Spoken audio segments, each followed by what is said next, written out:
देखिए, आज हम स्टार्ट करेंगे चैप्टर 3 मैट्रिक्स। इसके बाद डिटरमिनेंट आपको दिखाया जाएगा। देखिए, मैट्रिक्स होता क्या है? कुछ नंबर्स में या फंक्शंस में उनको ऐसे मैनेज में एक रेक्टेंगुलर एरे की तरह से अरेंज करें। जैसे कि एग्जाम्पल के तौर पर देखने का प्रयास करें। जैसे मान लीजिए 1 2 3 काम में जाता है, 4 5 6 7 8 9 10 11 12। यहाँ पे देख रहे हैं कुछ नंबर है जिनको हम ऐसे अरेंज कर किए हैं कि रेक्टेंगल की शेप में दिखाई दे रहा है। दिखाई दे रहा है, इसमें दिखाई दे रहा है, लेंथ दिखाई दे रहा है, उसमें दिखाई दे रहा है, उधर से कुछ दिखाई दे रहा है। तो ये जो ये सिस्टम होगा, जो रेक्टेंगल एरे की तरफ फॉर्म होगा नंबर से और फंक्शन से, इसी को अगर हम इस तरह से सिस्टम में रख लेंगे तो क्या कहलाएगा? मैट्रिक्स कहलाएगा। क्या कहलाएगा? मैट्रिक्स कहलाएगा। इसको आप capital A, capital B, capital C, capital X, capital Y, capital Z से आप रिप्रेजेंट कर सकते हैं। किसी कोई नोटेशन प्रयोग कर सकते हैं। जनरली जो प्रयोग किया जाता है capital A, capital B, capital C, capital X, capital Y, capital Z generally use किया जाता है, हार्ड एंड फास्ट रूल नहीं। तो इस तरह से अगर हम एक सिस्टम बनाएं तो ये कहलाएगा मैट्रिक्स। और इस सिस्टम में जैसे एक रेक्टेंगल में लेंथ और ब्रेड्थ होता है, उसी तरह इस सिस्टम में रो और कॉलम होते हैं। तो रो और कॉलम को काउंटिंग करेंगे। इसमें कितने रो हैं? 1 2 3 4 हो गया। और कितने इसमें कॉलम हैं? 1 2 3 कॉलम। तो इसका हम ऑर्डर डिफाइन करते हैं। ऑर्डर को हम यहाँ पे लिख सकते हैं या लिखते हैं, कर सकते हैं। तो पहले लिखते हैं, पहले क्वेश्चन पे हम लिखते हैं कितने रो हैं। 1 2 3 4 रो हैं। बाई कितने कॉलम है? 1 2 3 कॉलम है। 4 बाई 3 का मैट्रिक्स कहलाएगा। तो ये इसका ऑर्डर होगा। क्या हो गया? ऑर्डर। तो मैट्रिक्स क्या होता है और ऑर्डर क्या होता है, दोनों का आप समझ चुके होंगे। ऑर्डर जब आपसे पूछा जाए, किसी भी मैट्रिक्स का ऑर्डर आपसे पूछा जाए, उसमें कितने रो है उसकी काउंटिंग कीजिए, और कितने कॉलम है उसकी काउंटिंग कीजिए, और रो बाई कॉलम आप लिख लीजिए। तो उसका क्या कहलाने लगता है? ऑर्डर कहलाने लगता है। अब आइए इस एलिमेंट, यानी यहाँ पे जो भी एलिमेंट है इसको एलिमेंट या इंक्रीज ऑफ मैट्रिक्स कहते हैं। ठीक है, element of increase of matrix कहते हैं। तो अब आइए इसकी पहचान हम कैसे करेंगे? ये इसको हम कैसे कॉल करेंगे, इसको कैसे कॉल करेंगे, इसको हम कैसे कॉल करेंगे, इसको हम जानेंगे। ये जो एलिमेंट है ये फर्स्ट रो फर्स्ट कॉलम, क्योंकि देखिए फर्स्ट रो फर्स्ट कॉलम है, फर्स्ट रो फर्स्ट कॉलम। इसकी बात करें तो सेकंड रो सेकंड कॉलम में उनका सेकंड रो सेकंड कॉलम में एलिमेंट हो जाएगा। इसकी बात करें तो थर्ड रो फर्स्ट कॉलम में थर्ड रो फर्स्ट कॉलम में एलिमेंट हो जाएगा। इस तरह से हम पहचान करते हैं। अब आइए इसको नोटेशन में कैसे दिखाते हैं? तो नोटेशन को दिखाने के लिए भी इस एलिमेंट होते हैं, इसको स्मॉल ए से हम दिखाने का प्रयास करते हैं। स्मॉल ए और यहाँ लिखते हैं सफिक्स आई एंड जे। आई जो होता है वो रो को रिप्रेजेंट करता है और जे जो होता है वो कॉलम को रिप्रेजेंट करता है। जैसे अगर हम यहाँ पे लिखें A21 that is second row of first column. तो सेकंड रो फर्स्ट कॉलम में कौन सा कॉमन एलिमेंट है इसकी पहचान करेंगे। तो second row first second row हो गया, second row first column second row first column में कॉलम क्या है? 4 है। तो A21 आपको क्या जाएगा? 4 हो जाएगा। इसी तरह A31 third row first column, तो थर्ड रो फर्स्ट कॉलम क्या जाएगा? A31 हो जाएगा। सेम इसी तरह A4 3 लिखा गया है, 4 रो फोर्थ रो और थर्ड कॉलम में क्या जाएगा? 12 हो जाएगा। इस तरह से आप इसको रिप्रेजेंट कर सकते हैं। तो आइए अगर हम एक मैट्रिक्स यहाँ लिखते हैं A is equal to A11 A12 A13 A21 A22 A23 A31 A32 A33। तो ये आपका क्या हो गया? एक जर्नल फॉर्म हो गया। ठीक है, जिसमें क्या 9 एलिमेंट है, इसमें 3 रो और 3 कॉलम है। फर्स्ट रो फर्स्ट कॉलम के एलिमेंट को हम A11 से रिप्रेजेंट किए हैं। फर्स्ट रो सेकंड कॉलम के एलिमेंट को हम A12 से रिप्रेजेंट किए हैं। फर्स्ट रो थर्ड कॉलम को A13 से रिप्रेजेंट किए हैं।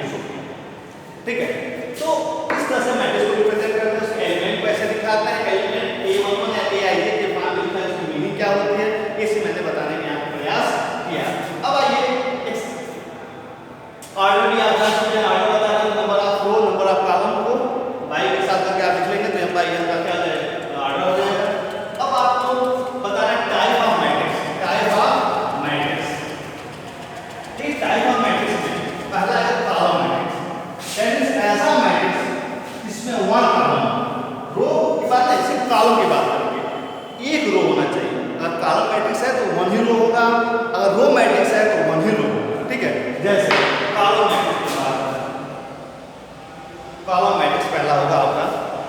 To your syllabus,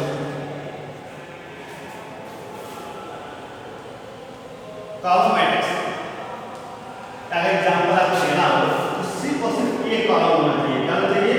1 column, 2 3 4। रो तो क्या है? 3 है, लेकिन कॉलम क्या है? 1 है, इसको कहेंगे कॉलम मैट्रिक्स। इसके बाद row matrix,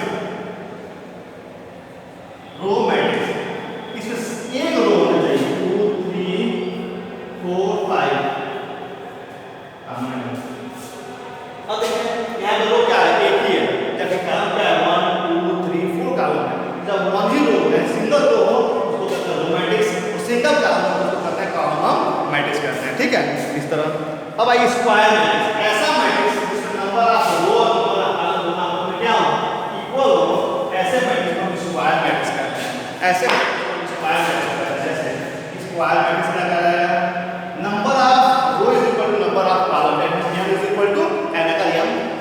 number of row को आप m से रिप्रेजेंट करते हैं, नंबर ऑफ कॉलम को आप n से रिप्रेजेंट करते हैं, m is equal to n होना चाहिए। दैट मींस ये जो मैट्रिक्स है 1 2 3 4, हम देखें तो कितने हैं? 2 रो है, 2 कॉलम है, तो क्या स्क्वायर मैट्रिक्स हो जाएगा? सही लाइन स्क्वायर है कि नहीं है?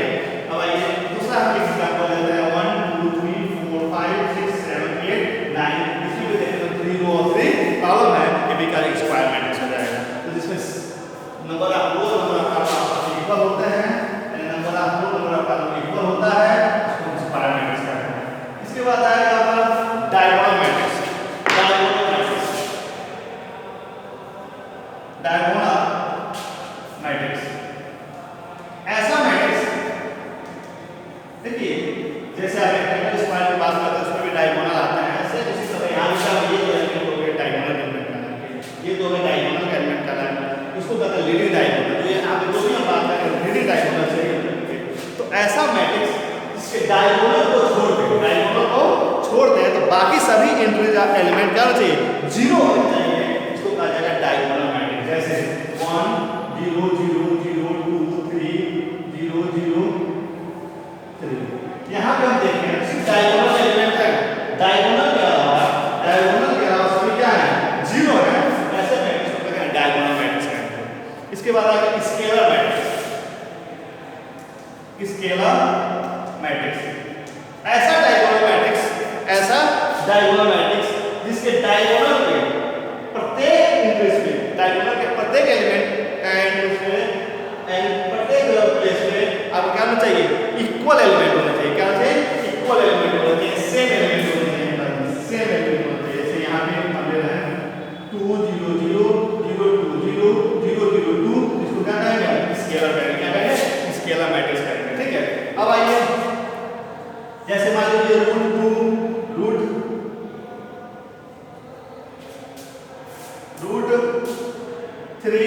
√4, ये भी क्या है आपका? स्केलर मैट्रिक्स है। इसके बाद आएंगे आइडेंटिटी मैट्रिक्स, इसके बाद आप आएंगे आइडेंटिटी मैट्रिक्स में। ऐसा मैट्रिक्स इसके डायगोनल, यानी ऐसा मैट्रिक्स में तो ऐसा डायगोनल मैट्रिक्स, यानी स्केलर मैट्रिक्स में हमने कहा ऐसा डायगोनल मैट्रिक्स इसके डायगोनल प्रत्येक एलिमेंट क्या हो? सेम हो, इक्वल हो। सेम इसी तरह ऐसा डायगोनल मैट्रिक्स जिसके डायगोनल पे जो क्या हो? 1 1 एलिमेंट है, यानी सेम के बजाय क्या गया होगा? 1 1, यानी यहाँ पे क्या है? ये भी कर सकते हैं कि स्केलर मैट्रिक्स का ही पार्ट है एंड डायगोनल मैट्रिक्स का ही पार्ट है, लेकिन यहाँ पे जो आपका आएगा आइडेंटिटी जो मैट्रिक्स होगा, आइडेंटिटी मैट्रिक्स जो होगा इसमें जो डायगोनल होंगे, डायगोनल में क्या होगा? 1 1 आएंगे, इसके अलावा सभी क्या होंगे? आपके 0 हो जाएंगे, सभी क्या हो जाएंगे? आपके 0 हो जाएंगे। ठीक है,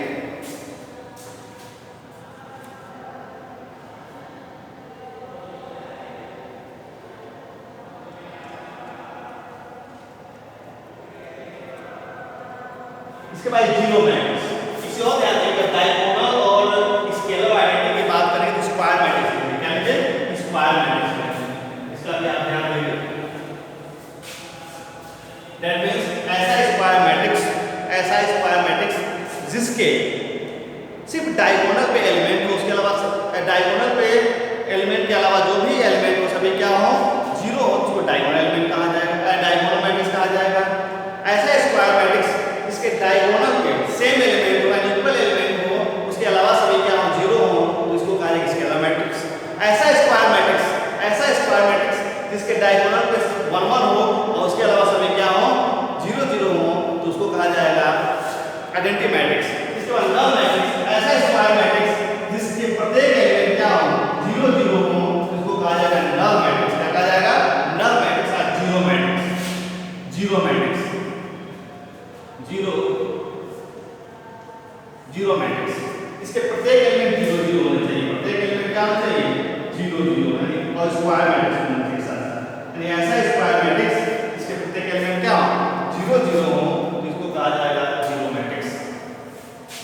अब आइए एक्सरसाइज के प्रॉब्लम हम सॉल्व करते हैं। इसी दिन जो भी चीजें प्रॉब्लम क्रिएट होगी सब कुछ वहां समझने का प्रयास किया जाएगा।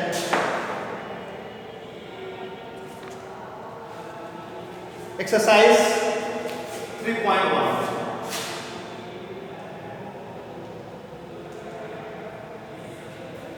पहला जो प्रॉब्लम दिया गया है इसमें कहा जा रहा है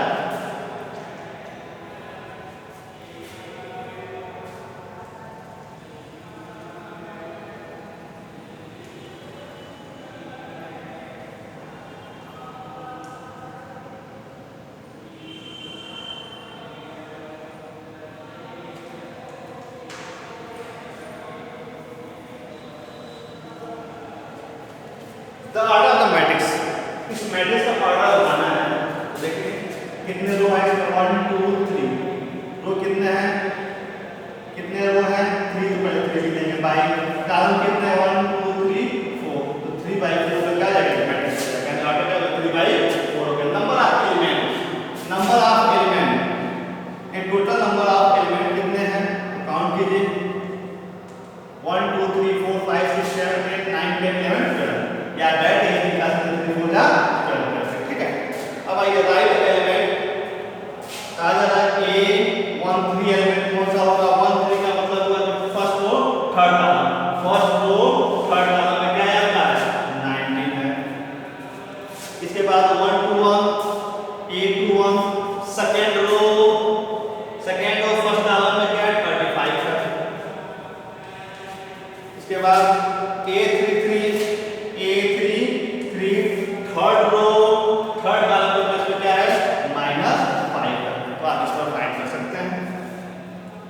अब आइए सेकंड प्रॉब्लम में कहा जा रहा है कि कोई मैट्रिक्स है जिसमें एलिमेंट है क्या है 24, ने टोटल एलिमेंट है 24 है, उसके ऑर्डर क्या क्या हो सकते हैं।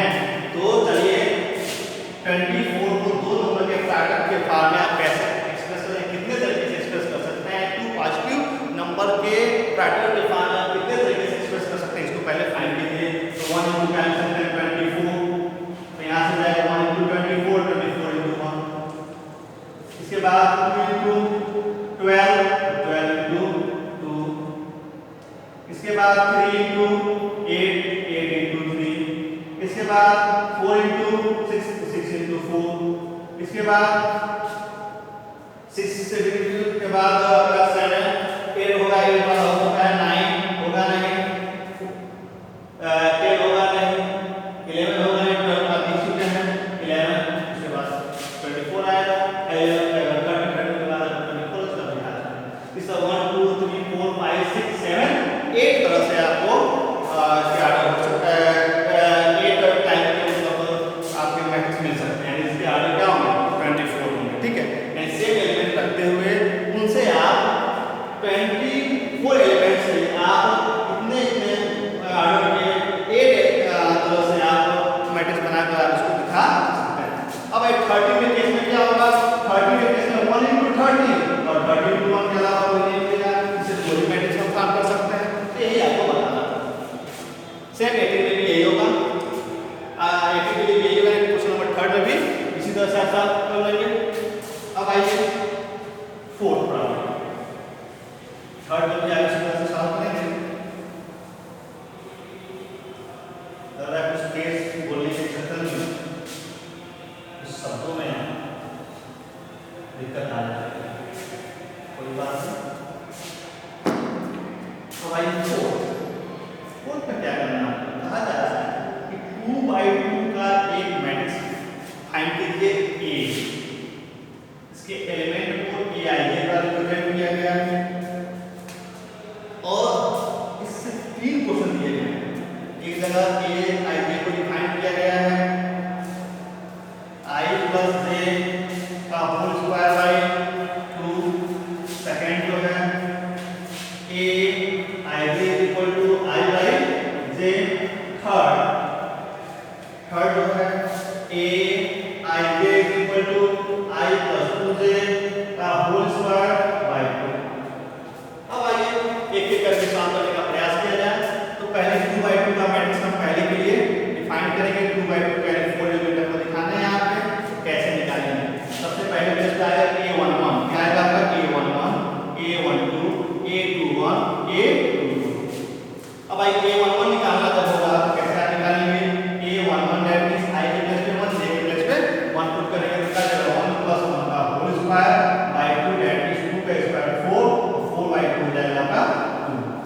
A11 के प्लेस क्या रखेंगे 2, A12 दैट मींस I के प्लेस पे 1, J के प्लेस पे 2 का होल स्क्वायर बाय 2, तो यहां पे 3 का स्क्वायर हो जाएगा 9 बाय 2 मिल जाएगा, दैट मींस A12 हो जाएगा 9 by 2। A21 that means I equal to J equal to 1, 2 plus 1 का whole square by 2, that means 3 का स्क्वायर हो जाएगा आपका 9 बाय 2 मिल जाएगा। अब आइए A22 दैट मींस 2 प्लस 2 का whole square is equal to 2, that means 4 का होल स्क्वायर 16 बाय 2 हो जाएगा आपका A, 16 बाय 2 हो जाएगा आपका 8, तो यहाँ पे आ जाएगा आपका 9 बाय 2, और यहाँ आ जाएगा आपका 8, इस तरह आपको मिल जाएगा 2, 9 बाय 2, 9 बाय 2 और 8, इस तरह से आपको मैट्रिक्स मिल जाएगा। तो सेम इसी तरह सेकंड के लिए भी करेंगे और थर्ड के लिए भी आप करेंगे। नोट कर लीजिए। इसी पैटर्न पे आपको फिर भी साफ करना है, बस यहाँ पे 3/4 कर दिया गया है। 3/4 का मतलब ये है कि यहाँ पे आपको क्या करेगा 3/4 जो आप कितने होंगे 3 कॉलम होंगे 4, यानी A11 A12 A13 A14, यानी 1 2 3 4 कॉलम तक चलेंगे। फिर सेकंड का रो बोलेंगे A21 A22 A23 A24, same इस तरह A31 A32 A33 A34 final मिला के यहाँ पे पुट करते हैं। नेक्स्ट बार होगी दैट विल चेक के लिए करना है। अब आइए question number 6।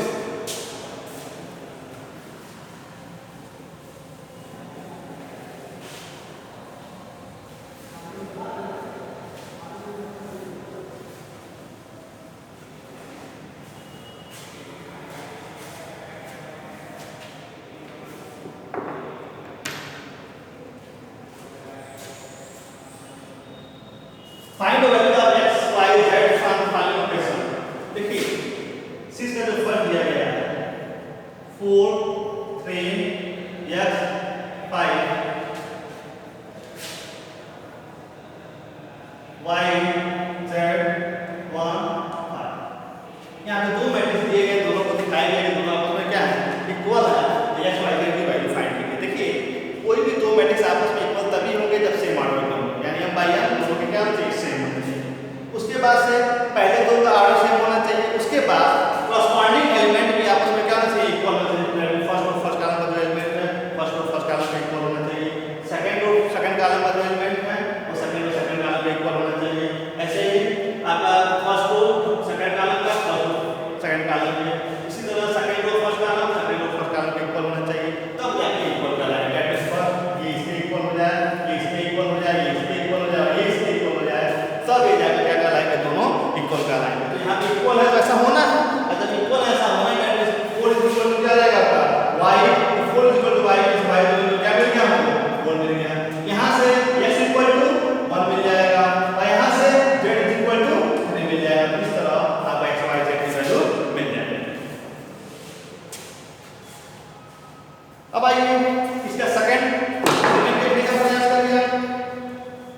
x plus y 2 5 plus z x y is equal to 6 2 5 8। तो यहाँ से आपका x plus y is equal to क्या हो जाएगा 6 हो जाएगा। यहाँ से 5 plus z is equal to 5 plus z is equal to 5 हो जाएगा और x और y is equal to क्या हो जाएगा 8 हो जाएगा। इन तीनों इक्वेशन को सॉल्व करेंगे और x y z की वैल्यू आप फाइंड करेंगे। अब ये क्वेश्चन नंबर 1 कहा जा रहा है कोई मैट्रिक्स है